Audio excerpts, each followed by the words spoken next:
troisième table ronde avec notre invitée d'honneur, Madame Marie-Georges Bouffet, ancienne ministre du Sport et Jeunesse et actuellement fondatrice de l'association Femmes ici et là-bas, qui va parler de exfiltration des femmes afghanes et aussi ses expériences et ses points de vue sur la situation actuelle en Afghanistan. Bonjour à vous toutes et vous tous. Je veux d'abord remercier le collectif N'oublions pas l'Afghanistan, l'association Terre de Culture, mais aussi la mairie, d'avoir permis cette initiative. Ce ne sont pas des paroles protocolaires. Nous avons besoin de faire plus entendre la voix des femmes afghanes, des démocrates afghans. Il n'y a pas suffisamment de mobilisation autour de l'Afghanistan et des droits des êtres humains en Afghanistan. Donc n'oublions pas l'Afghanistan et merci à vous de tenir cette initiative. Et merci aussi aux sportives qui, lors des Jeux olympiques et paralympiques, ont eu le courage de contrer le fameux discours sur la neutralité du sport en exprimant leur solidarité avec les femmes afghanes. Je veux parler bien sûr de Zakia en taekwondo, première médaille de bronze d'une athlète appartenant à l'équipe des réfugiés.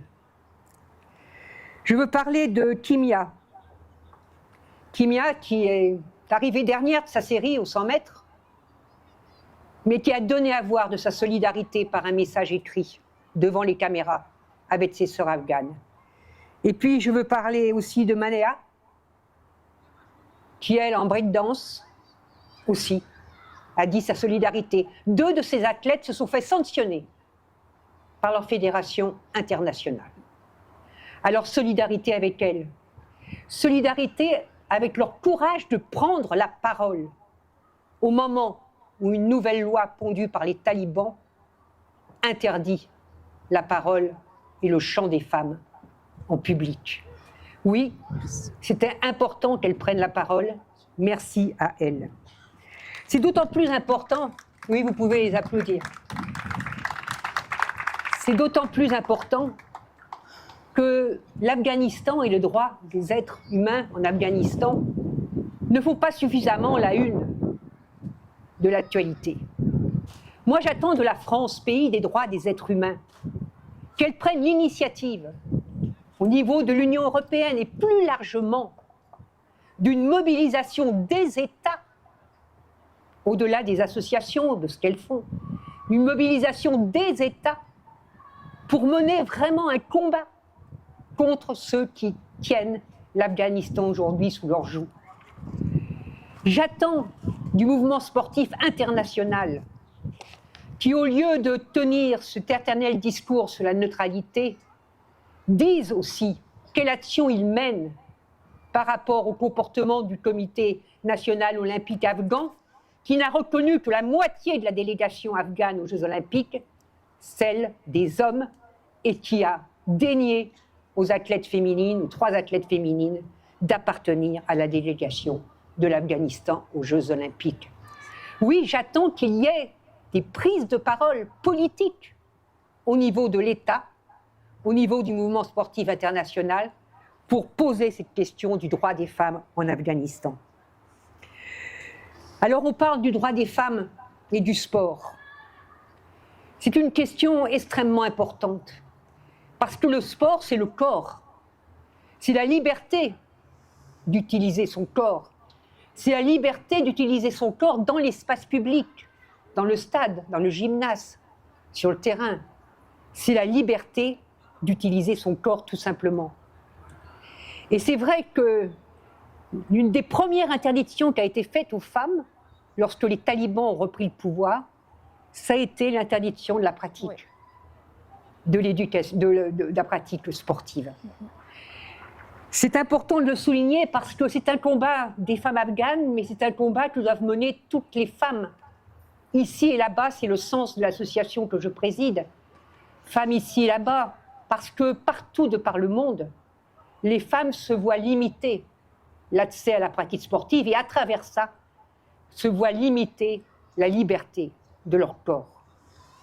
Si le sport, c'est une source de bien-être pour l'individu au plan moral comme au plan physique, si le sport, c'est une source de lien social, si le sport, c'est une source d'apprentissage, de la mise en commun, c'est un droit fondamental. Comment peut-on interdire un droit fondamental à la moitié de l'humanité? Et c'est vrai que c'est un combat qui n'est pas nouveau. On a beaucoup salué l'œuvre de M. Pierre de Coubertin à l'occasion de ces Jeux olympiques et paralympiques. Lui, il estimait qu'une Olympiade femelle était inesthétique et incorrecte. Mais encore aujourd'hui en France, il n'y a que 39% de filles et de femmes licenciées dans l'ensemble de nos fédérations sportives. 39%. Et il n'y a encore, à tous les niveaux du club à la fédération, que 16% de postes de présidence occupés par des femmes. Les mentalités perdurent encore. Dans la tête de certains parents, qu'un garçon fasse du sport, c'est une évidence.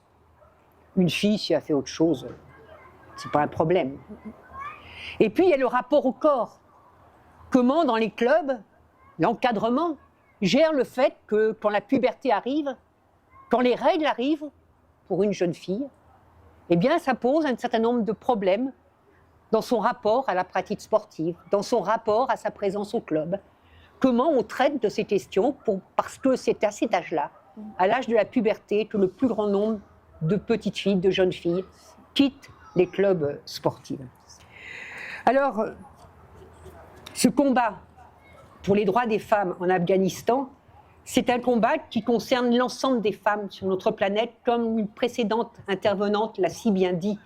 En combattant aux côtés des femmes afghanes, nous combattons pour nos droits, femmes ici et là-bas, femmes partout sur la planète. Et si nous laissons faire les talibans, eh bien, il y aura un recul généralisé sur les droits des femmes.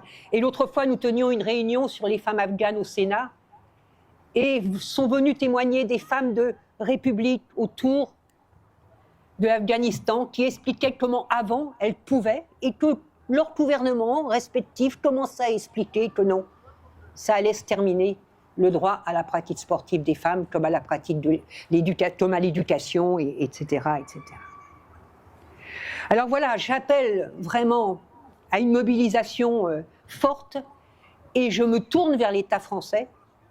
Comment l'État français mène une politique étrangère permettant de secouer la situation internationale, bien sûr par la non-reconnaissance du pouvoir des talibans, parce que je me rappelle une commission des affaires étrangères à l'Assemblée nationale, où les choses, au début du retour des talibans, n'étaient pas très claires dans la tête de tout le monde, et il avait fallu réaffirmer très fort que reconnaître le pouvoir des talibans par un État, c'est reconnaître le droit de ce pouvoir à martyriser, à enfermer, à emmurer les femmes.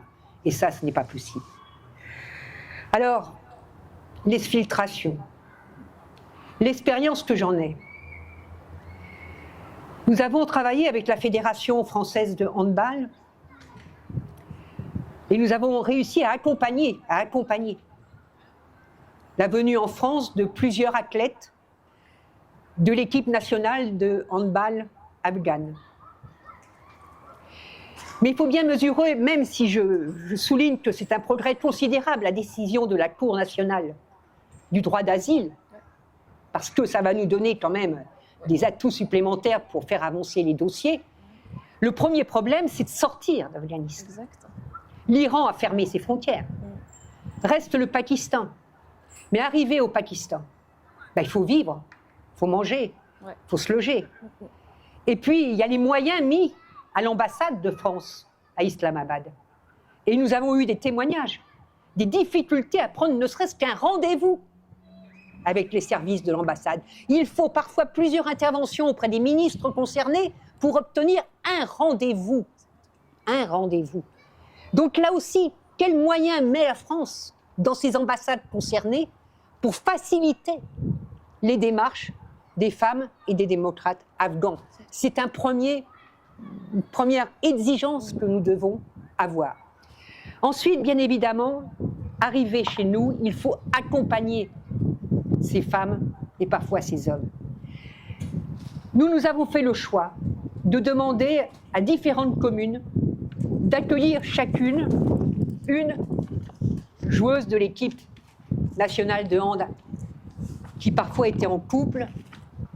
Et les communes les ont accompagnées avec leurs élus, à la fois en leur permettant de se loger, en leur donnant, dans l'attente de l'allocation, etc., de quoi manger, et puis en les accompagnant dans toutes leurs démarches. Et quand je vois le temps que ça a pris pour aboutir, je me dis que celles et ceux qui arrivent et qui ne sont pas accompagnés par des élus et tout, le temps que ça met et parfois le découragement, l'abandon, etc. Clairement. Donc, il faut vraiment avoir ce suivi, cet accompagnement de chacune de ces femmes ou de ces hommes qui arrivent, qui sont réfugiés. Et puis, il y a des problèmes qui paraissent parfois... Je prends ces femmes de l'équipe nationale de hand. Ce sont toutes des femmes très diplômées. Parce que pour pratiquer à ce niveau le handball en Afghanistan, c'est pas dans les zones rurales ou fin fond, c'était souvent des femmes issues des grandes villes, etc. Médecins, avocates, dentistes, etc. Bah oui, mais pour exercer en France, on leur demande l'équivalence. Ouais. Bah, l'équivalence, il faut qu'elles puissent s'inscrire pour faire leur équivalence. Donc il faut que leurs papiers soient en règle. Puis ensuite, il faut qu'elles soient acceptées pour faire cette équivalence, ou pour poursuivre leurs études, ou pour prolonger leurs études. Ben là aussi, rien ne se fait spontanément. Il faut qu'un député, une députée, un élu, une élue interviennent pour aider aux démarches. Voilà. Donc on a vraiment un problème de mobilisation. Il faut que la venue de ces femmes et de ces démocrates afghans soit facilitée à tous les niveaux par notre République. Nous sommes le pays des droits des êtres humains. Nous n'arrêterons pas de le dire. Faisons-le jusqu'au bout. Faisons-le jusqu'au bout pour que les droits des êtres humains afghans soient vraiment reconnus. Alors, heureusement qu'il n'y avait pas une chaise à côté, ça va.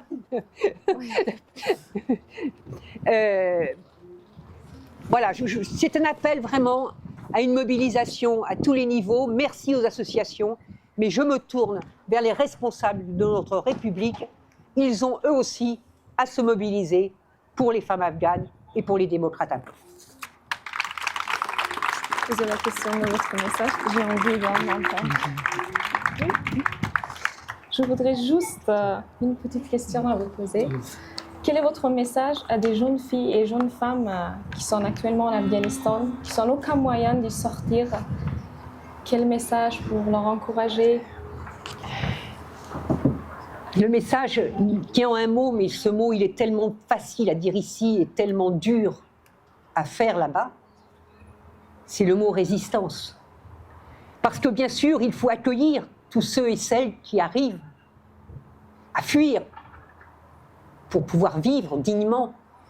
Mais il faut aussi libérer l'ensemble du peuple afghan des talibans. Il faut les libérer. Donc résistance là-bas, mais pour que la résistance là-bas ait une chance d'aboutir, il faut qu'au plan international, la communauté internationale et la France en premier se mobilisent aux côtés de la résistance afghane. Merci beaucoup. Merci beaucoup. Vous êtes notre fort soutien.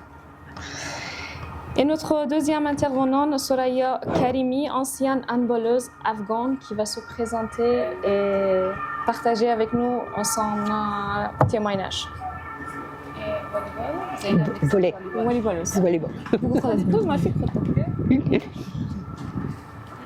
Bonjour à toutes et à tous.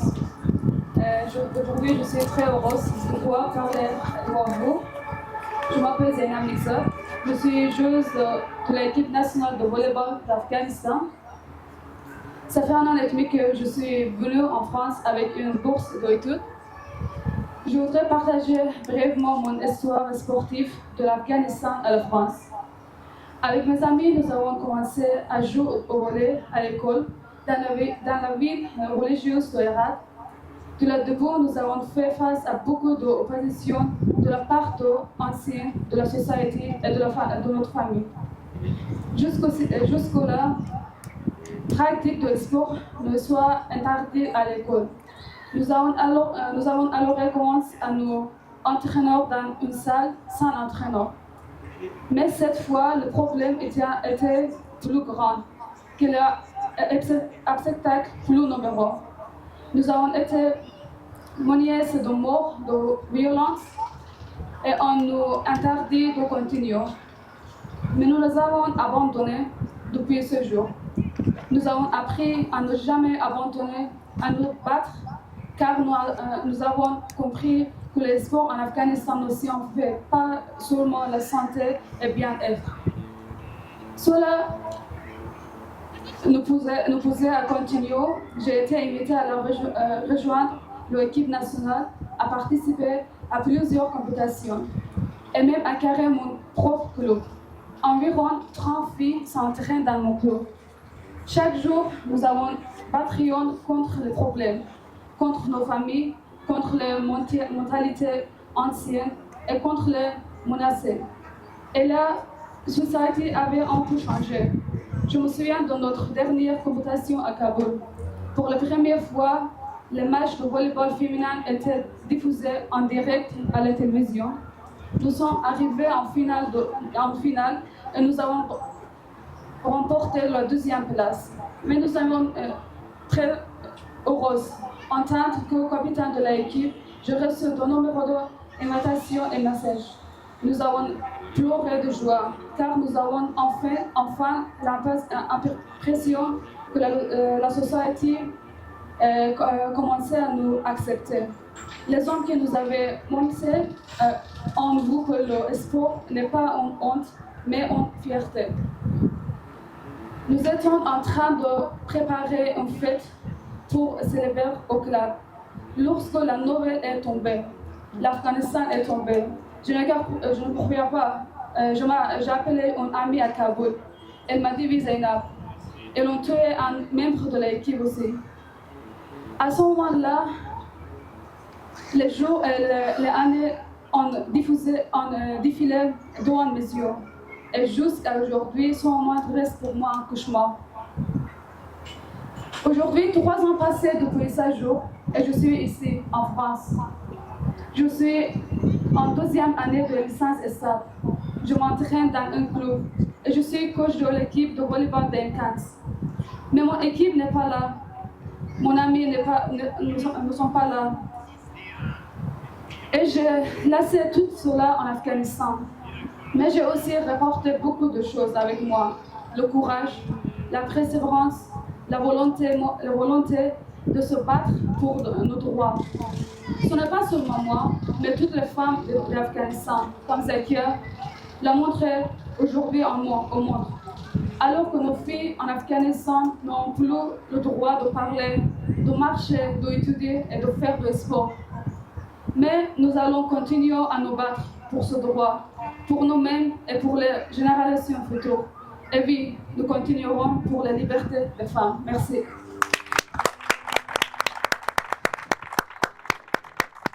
Merci beaucoup, Zainab.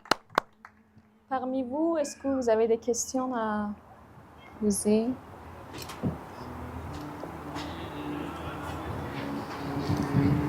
Il n'y a pas de questions. Alors, merci d'avoir encore une fois accepté notre invitation. Ah, d'accord. Fais comme ça, voilà, c'est quand même ma région, je fais comme ça. Donc.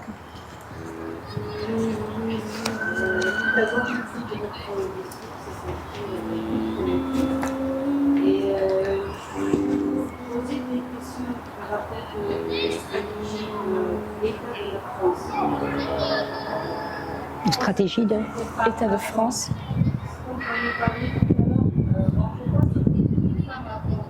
On va sortir toutes les femmes afghanes. En Afghanistan, on est 2 millions de population et la moitié, c'est les femmes. Vous savez que pendant la guerre en Afghanistan, qui est extrêmement importante, il y a beaucoup de familles afghanes qui n'ont pas des hommes. soit ils sont tués, soit ils sont disparus, soit ils ont quitté le pays.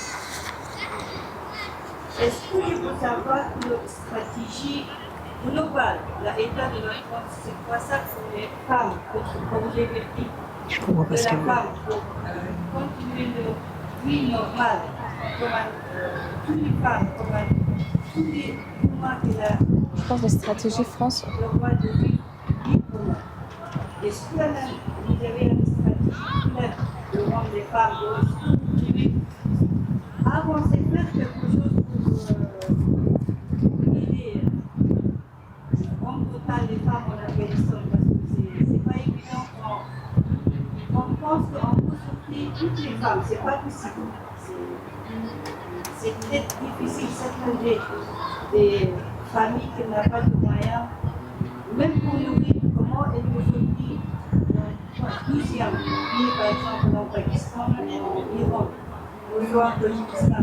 Parce que, à mon expérience que j'en ai, sortir de l'Afghanistan, aller en Pakistan ou en Iran, au lieu qu'elle a besoin d'énormément d'argent, elle a une politique très difficile. On n'a pas le droit d'avoir le visa au Pakistan, soit on ne peut pas aller sans Mahram au sens Ahmed, certaines des femmes qui n'en ont pas.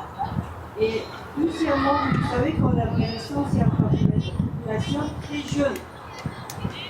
Par exemple, on avait énormément, je ne sais pas combien de pourcentage des femmes qui sont à l'âge mineur et n'ont pas le droit d'aller à l'école. Si vous pensez que le Taliban il a continué, par exemple 5 ans, comme le premier période, au plus de 5 ans, c'est quoi c'est la stratégie globale, les pays occidentaux, surtout en France, contre cette situation?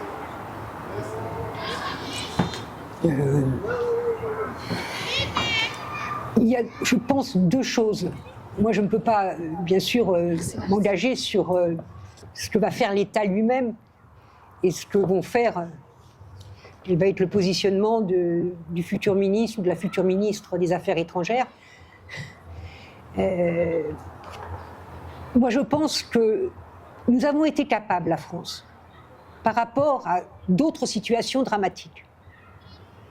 Par exemple, quand la Russie a envahi l'Ukraine, nous avons été capables d'ouvrir largement les portes pour accueillir, et c'est une bonne chose, des familles qui ont dû fuir leur pays.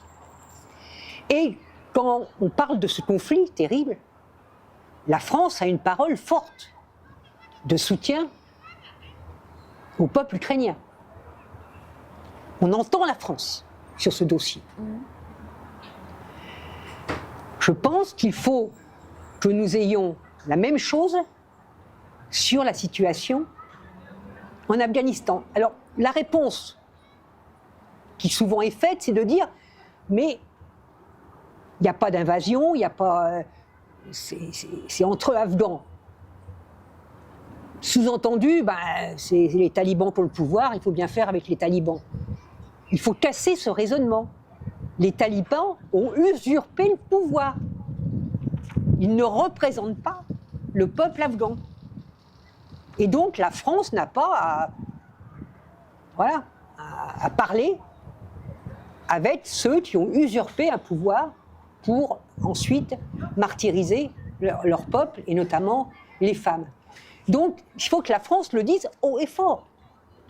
Et je pense qu'il faut qu'elle ouvre des discussions avec d'autres pays, notamment au niveau de l'Union européenne, pour que les choses s'expriment et qu'il y ait une pression qui s'exerce sur les talibans et sur les pays qui soutiennent les talibans, qui ont été cités tout à l'heure. Voilà, parce que si on ne dit rien, les États démocratiques, on va laisser le mal se répandre. Voilà. Donc je pense qu'il y a vraiment à avoir cette parole forte. Bonjour. Ensuite, il faut, ce que je disais tout à l'heure, il faut mettre des moyens humains dans notre administration, dans nos moyens d'accueil, dans nos moyens d'hébergement, etc., pour accueillir dignement ces femmes et ces familles qui arrivent d'Afghanistan. Les communes font des efforts considérables lorsqu'on les sollicite à cet égard, mais il faut vraiment que ce soit une politique générale dans notre pays. Là, je vois des élus de la Courneuve qui depuis plus de 2 ans maintenant, parrainent, marrainent un couple afghan. Et voilà, je pense à Mitri-Mori, dans un autre département, où une femme afghane, championne de hand, mais aussi dentiste, ça y est, vient de trouver un emploi dans un cabinet dentaire. Voilà, donc c'est un suivi comme ça qu'il faut faire. Ça prend parfois beaucoup d'énergie, mais ça, voilà, humainement, c'est nécessaire. Mais je vais peut-être laisser la parole à... Merci beaucoup. Merci. Apparemment, on a notre dernière intervenante un petit peu en retard, mais elle va parler, partager avec vous Désolée. son expérience. Soraya Karimi, ancienne handballeuse afghane. Donc, je vous laisse parler. Bonjour à tous. من از شهر قنابیز و قناتم، ز شهر توت و انگور و نباتم. کمی روشن‌ترک گویم عزیزان، خراسان زادم اهل هراتم. D'applaudir par confiance. Bonjour à tous. J'espère que vous allez bien. J'ai étudié le droit et les sciences politiques. J'ai joué en handball pendant 15 ans parallèles. Entre activités, je défendais les droits des femmes. Après, qui demandait puis que groupe les talibans. Je suis bien en français. Actuellement, je n'ai pas d'implication par la couleur, désolé, dans le sport de handball.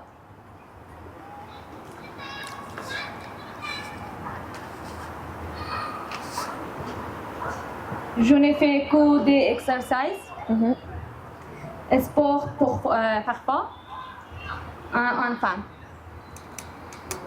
Permettez-moi de remercier le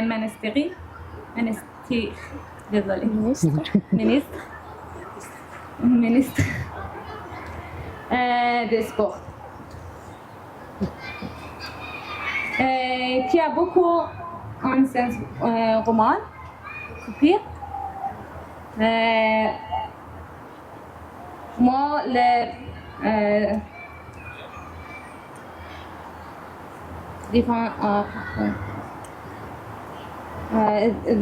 the handballeur, oui, en sport. On mire pour les femmes et demander en. Merci. Merci à vous. Merci beaucoup. Désolée. Merci encore une fois à vous d'avoir accepté notre invitation. On va terminer notre table ronde. Je vous invite de rester avec nous jusqu'à la fin de journée. On a encore des programmes et surprises pour vous. Merci beaucoup. Désolée.